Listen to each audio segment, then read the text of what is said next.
What's going on, guys, ladies? I guess this will be part 2 of me, the video that I said I was going to do. This is my 2012 Dodge Charger. It's not perfect, but it's got a few scratches here and there. Not in perfect condition, but she's mine, not owned by the bank. So that's a good thing. If you're out there, guys, you're looking for a Dodge Charger, and it has a little body damage right here. Looks like it's bent or something like that, damaged.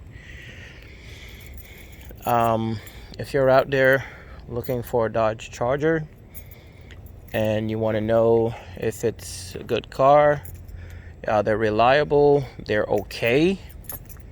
They're not the best cars out there. There are better cars out there, more reliable, but it's rare for you to find a car this mean, aggressive looking.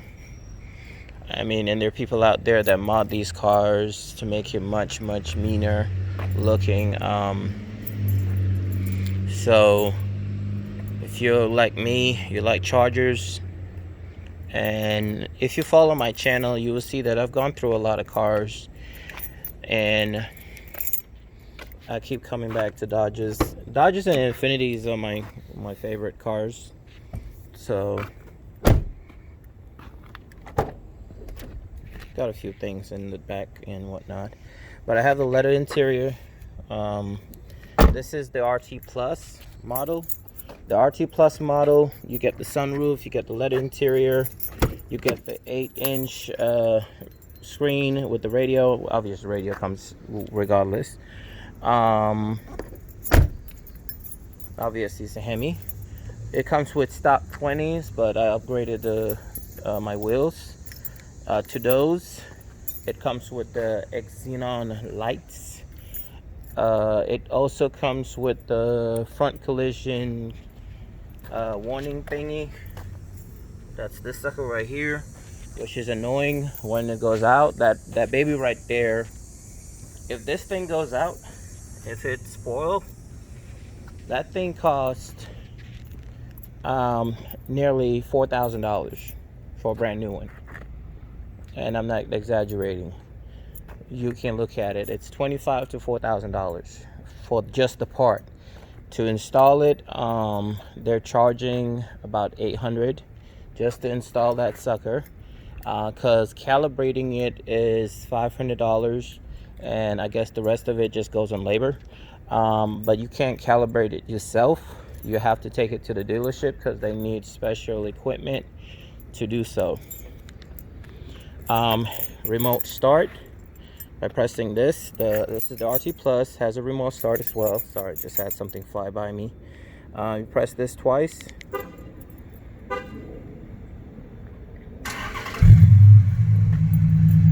And you have remote start. It has a Flowmaster exhaust, Super 10. Dual exhaust. Sounds okay. The resonator is still on it. If you delete the resonator is in the middle, under here basically, but in the middle. Your mufflers are on the back. So if you delete the resonator, it'll be much louder. If you want to do a resonator delete and leave the mufflers, it'll be louder as well. And if you want it much louder, you can just do a full delete resonators and muffler. That becomes extremely loud. Well, not extremely loud, but it gets louder. But I didn't want to bother my neighbors, so that's why I wanted to deep tone, but not too aggressively loud. So that's okay for me for now. I kind of sometimes don't like it too much, but then again, because I want it a little louder, but other times I think of neighbors again. The interior, as you can see, you have to press the run button. If you use the remote start, when you get in the car, you have to press that run button so it can actually really start. Not in park is when I did the cluster swap. You will have that message. Airbag is the airbag light is on. I think I blew a fuse whilst doing the steering wheel swap. Basically, I added paddle shifters. The RT Plus does not come with paddle shifters, so I had to have the paddle shifters installed. But that's the exhaust I wanted to show you guys.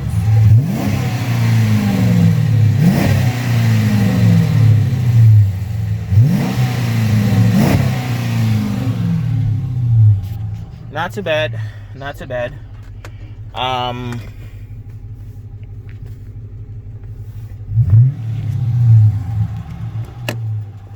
Pop the hood real quick, get my keys.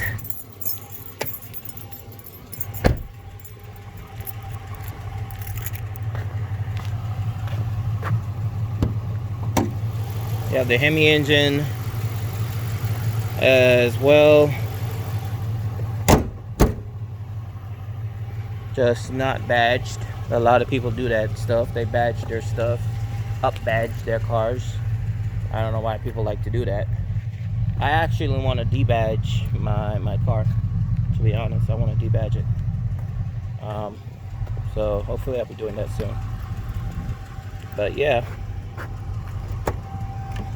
What else do I have on it? Pedal commander.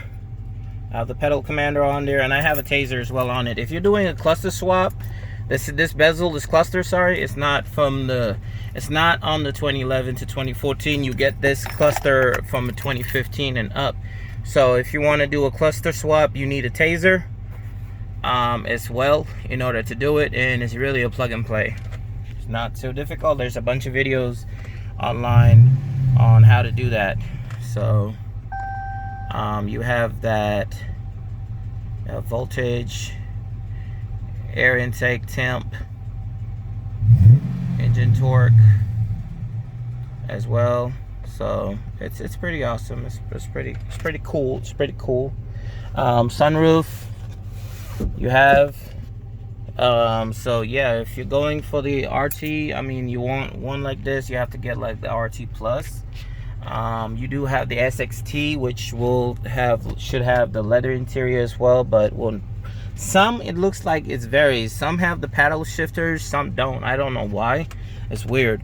And some have the screen, the 8-inch, and others have the 4-inch. It feels like maybe somebody actually, maybe the previous owner swapped it out and maybe sold it, because a lot of people that do have these screens, when they're about to sell their car, what they end up doing is they end up selling the screen. They swap with somebody else who has a smaller one, and then they pay them cash on top of it.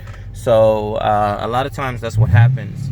I didn't have that, so mine comes actually with it. This bezel, if you're wondering, came from a 2015 as well. So if you are doing this cluster swap, you will need the bezel as well. If not, like here, you will have a gap. You can still use your stock one if you have the 8-inch one. If you have the 4-inch, it won't work. You need to have the 8-inch one, obviously. You can do, I'm sorry, you probably can use the 4-inch, but you just, you know, the other bezel, regardless, you might still be able to use the other one. But you just will have a gap here. This one closes flush, while if you use the other one, because the bezel itself, yours will be straight, while this one is kind of curved a little bit, and the bottom as well kind of curved a little bit. But other than that, it's a good car. It's a good car. You can do burnouts and whatnot with it. Oh, got my phone as well. So mine is easier to do. You can't just put it on drive and just expect.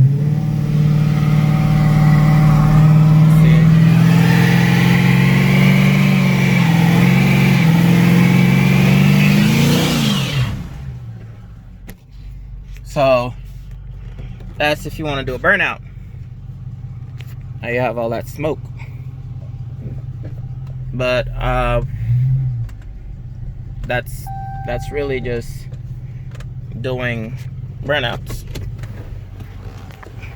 The V6s, you can do a burnout with it as well if you want to, but it's a little harder to do it on a V6. It's easier to do it on a V8. So just be advised with that as well. You need a taser, then you can do a burnout. But there's a lot of people out there try to figure out like, oh, how can I do a burnout? How I want to do a burnout and all that stuff. Want to learn how to do a burnout. I don't do it as much, but I know exactly how to do it. It's pretty easy, honestly. So if you're thinking about doing burnouts as well, one thing you need to be advised is that it will use up your tires. So you'll be burning out your tire rubber on your tires, and secondly, your brakes as well. You'll be running through your brakes. So, but I already need to do my brakes on mine anyway, so I'm not much worried about it. So you can kind of see right there as well on it.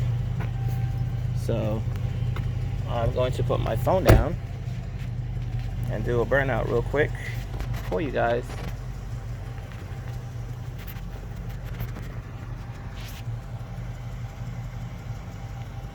See if I can zoom in some more.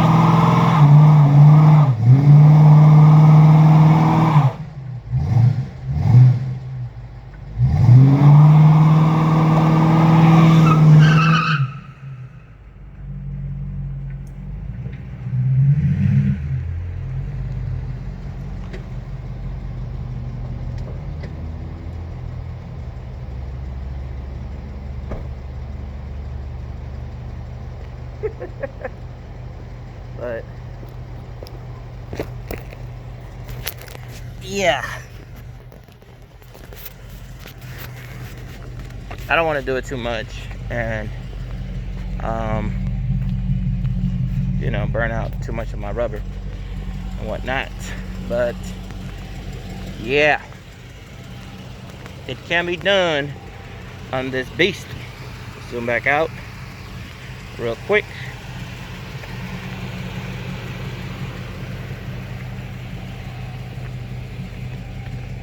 It can be done in this beast. It's a good car. Reliability on them, they're okay. I mean, they're not Hondas. They're not Lexuses. They're not Lexus. They're not a Toyota. They're not Nissan. So they have their issues, but not as bad. Your number one issue on these cars will be your lifter. Well, your lifters will go bad no matter what.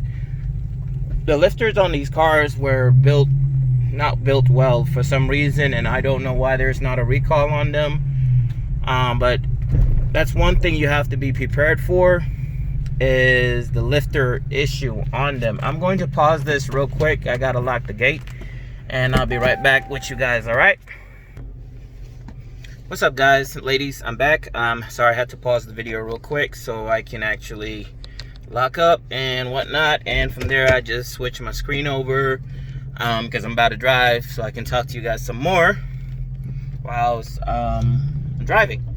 But yeah, like I said, they're not Hondas, they're not Toyotas, so they have their little issues here and there. The lifters will be your number one problem, so save up money for that. If you're actually thinking about buying one to finance it, pick up the warranty on it. You will need it. It's very important. The only bad thing about these warranties is if you play with it, if you mod the car, they will try and use that as an excuse not to fix your car. That's the only bad thing about it. So if you consider that, okay, you have an issue and all that stuff, and you have warranty, keep the stock wheels, keep the stock intake. Do not change none of those things. If you are going to get it, then fine, change it back. I mean, if you do mod the car, change it back, and then before you take it to the shop. If not, these guys are gonna do their best not to let's close these windows. They're gonna do their best not to repair the car. They're gonna use that as an advantage on their side to say, okay, we can't touch it because your car's been modified and it's not stock OEM no more, blah blah blah, and all that stuff. That's the only thing. So my best advice is keep money for it. At least keep $2,000 to $2,500 on the side, because it costs about nearly that much to fix it. If you start hearing the lifters go noise, if you want to know how it sounds like, go ahead and YouTube research, search lifter noise on the 20 Dodge Chargers, whether it's a RT, SRT, whatever the case may be, and then you kind of hear it and you kind of know like what it sounds like. On top of that, well, I'm losing my train of thought right there. Oh yeah. Then you kind of know like what's going on, like how it sounds like. So before you actually also buy one, try and listen to that sound. So when you start the car, you go to the engine, you can kind of hear whether it's got the lifter tick or not. If it does, know that, okay, you might need to invest about $2,000 in actually getting that fixed. Another thing is that you have to be worried about. A lot of these cars that people mod, make sure you're looking at the person, like they didn't do some crappy mods. They didn't just take it to a crappy shop, do some stupid things, because a lot of things when they start modding these cars, it starts having issues with the lowering the car and all that stuff. Some people get cheap parts and whatnot, so now you start having issues here and there with the comfort ride. It's not being comfortable and all that stuff and whatnot. So be advised on that case when you are actually looking at one. Some people, they prefer their cars bone stock, so they don't want it modded and whatnot. For me, I find it easier for me to sell a car if it's actually modded. People appreciate it more, and sometimes I get my money. Well, a lot of times I do make more profit when I do sell it, so I take that back. Insurance on these things is going to vary. That's one thing. It will vary on where your location. It will vary on your driving history, your age as well. Those things will vary, because if you're a young, in your early 20s and whatnot, it's going to be high, because you're a high risk. Regardless whether you've never had an accident or a speeding ticket, you are still kind of considered a high risk. So the insurance on it will be high, will be higher. So do get the VIN of the vehicle that you want to buy, considering buying, and call around your insurance and get an estimate to how much you will be paying.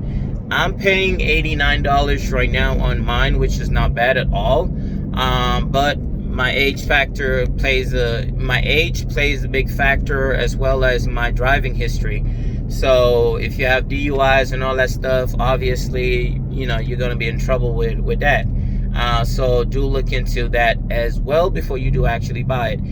Gas on these things it's not gas friendly. So I don't care who's out there telling you these cars are gas friendly and all that is bullshit.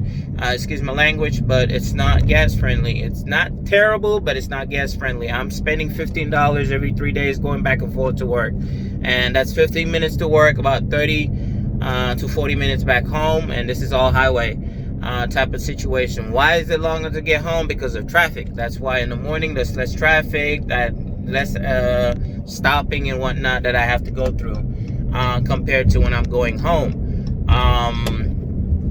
Other than that, space. The car is spacious. The Chargers, the Challengers as well. It's a little better than the Mustangs and Camaros in space room wise as well. But still, if you're looking for something spacious, go for the Charger. You have the Dodge Rams and all that stuff, which ain't too bad, but the Charger will be a better for you if you're looking for room, because I have so much room in here right now that I don't even know what to do with. So if you have kids and all that stuff, this should be all right for you and your kids, and you're trying to run away from driving a van, being in a van. So this should be all right for you. What else would you guys want to know about these cars? Oh, horsepower. These cars are not as fast as people think they are. A lot of people think that, oh, the Dodge RTs and, okay, the SRTs and Hellcats and Demons, you know, those guys are all fast, because they're like 700 to 1,000 horsepower. So those guys are those guys are fast. The RTs and the V6s are not really fast. They're decent, but they're not fast, even for an RT. Why? Because these cars are so heavy. The car, when you own it, when you drive it and all that stuff, you can feel how heavy these cars are compared to driving other cars. The car feels heavy from the get-go. So that's one thing you have to look at and whatnot. If you take this motor and you throw it on a lighter car, I think it'll really blow the roof. But really, it's not as fast as people think they are. They're decent, but they aren't as fast as you would think. If you're buying a V6, please do not buy one because you feel like, don't buy a V8 because you feel like people are going to bash you for not buying one. So if you think that, okay, if you buy a V6, everybody's going to tell you, you should have bought a V8, you should have bought a V8, you should have bought an RT, da, da, da, da. Yes, some people will tell you that. It's no doubt, it's not something you can avoid. Somebody is going to ask you, no matter how much you customize the car, they're going to ask you, is that a V8? Is that an RT? And all that stuff. And then you tell them no, then they just give you that look and be like, you should have gotten a V8. Don't look at that, guys. Go for what you like. Go for what you can afford, because at the end of the day, even if it's me, I'm not paying your car note. I'm not helping you pay your insurance. I'm not helping you put gas in your car. I don't even know you that much. So I might just see you today, and then God knows I might not see you again for like 10 years or whatever the case may be. So look at that before you jump and say that, oh, I should have bought this, I should have bought that, because that's not how it works. That's not how, a lot of times that's not how it works. Just go for what you like, what you enjoy, and whatnot. In that case, you know that, all right, me buying sorry, ambulance is passing and I'm trying to let him go. Oh, which way are you going? Okay. Take it. All right, we're going back. Don't look at people that way and think that, okay, I'm going to get harassed, I'm going to get bashed all the time about not getting a V8. Don't worry about it.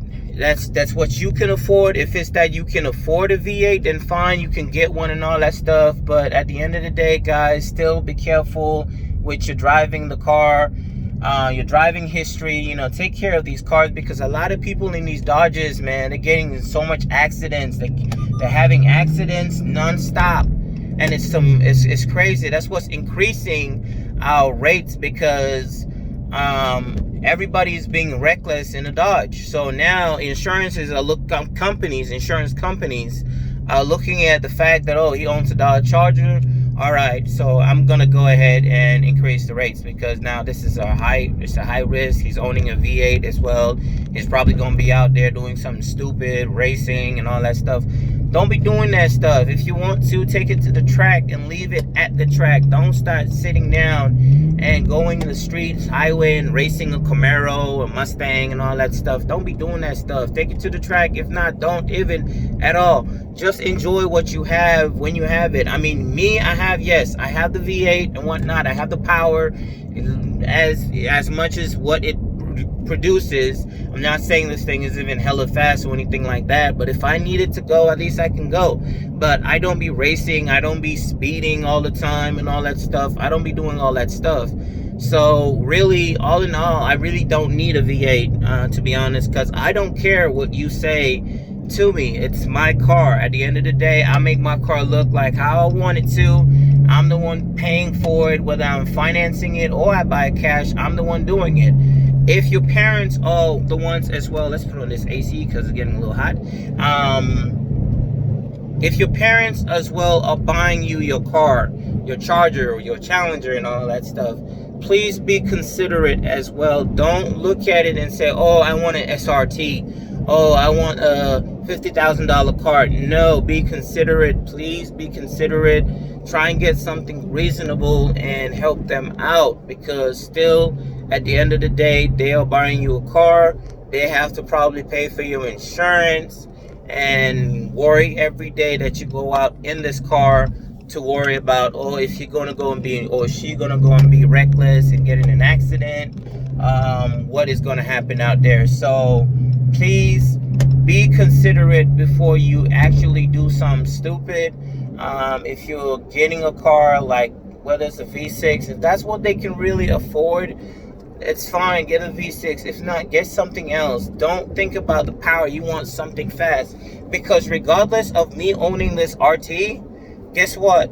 The SRT, compared this to the SRT, this thing, this RT that I'm driving, it's like a V6 compared to the SRT. So compared to other vehicles, this is a V6.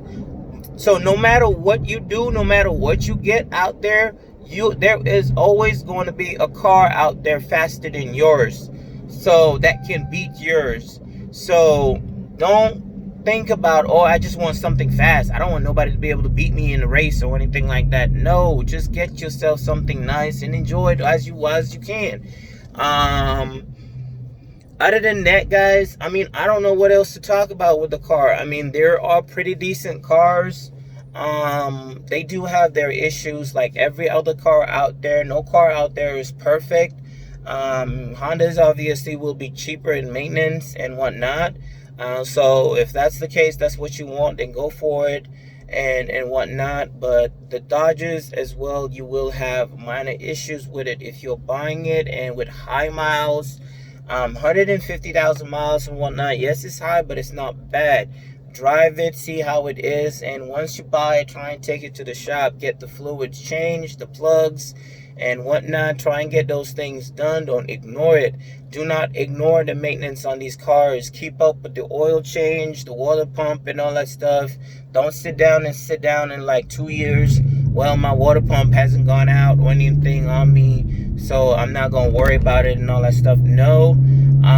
If you have the funds, go ahead and change it. Go ahead and change it, because these guys will go out on you without even giving you a signal. So you will just sit down one day, boop, the starter is gone, the alternator is gone, and it won't even give you a warning light or anything like that. So try and keep up with the maintenance on these cars.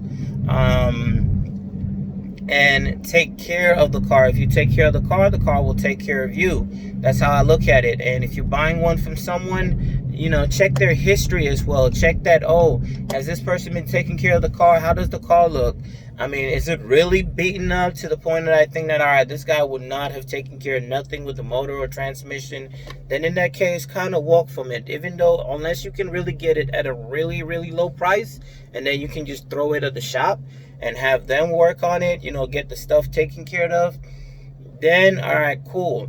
But if not, there's so many Chargers out there, there's so many Dodgers out there for sale. I mean, with mine, I always wanted the black on black, the black interior. The other Charger I had was cloth interior. I wasn't really too happy about it. I know I could have just swapped out. I could have found me some leather interior and swapped it out. But still, at the end of the day, I wasn't too happy with it. I didn't have the sunroof, and I really wanted that as well. So, I mean, and at the time, I kind of needed the money more. So I sold it. And even I got something else. I got the Challenger as well. It was the same thing. The Challenger turned out to be too basic for me. I couldn't do much with it, with modding it and whatnot. And that just just, you know, turn me off on wanting it.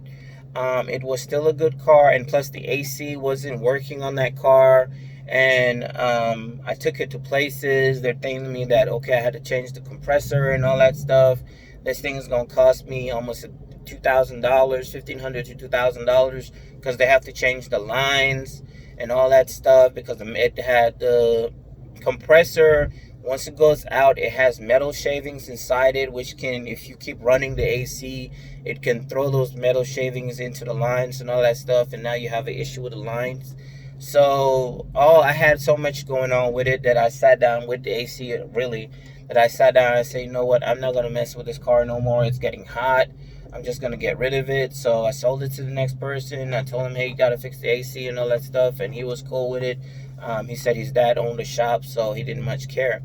So I was like, all right, cool, and that's how I left it. You know, I got rid of it, walked away from Dodges for about a couple months, and got this. Again, I mean, when I was looking as well, I found this was at a decent price, so I jumped to it. I was like, man, I got to get it. I mean, it's a RT. Really didn't really care about the fact that it was an RT, but the fact that I had, you know, the sunroof, the leather interior, that just made me want it more. And being it's a Dodge Charger and all that stuff, I get my room again. So I was like, you know what, to hell with it. I'm gonna make the run for it, and I did. I was lucky. I beat 4 other people to it, because the dealer that I bought it from,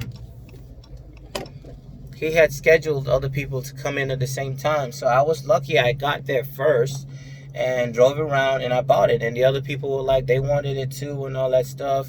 But the dealer was like, the salesman was like, you know, he was here first. He has first dibs and all that stuff. If he's not really gonna buy it, then we'll let you guys have a go at it. And I just told him, I said, well, I'm buying it anyway.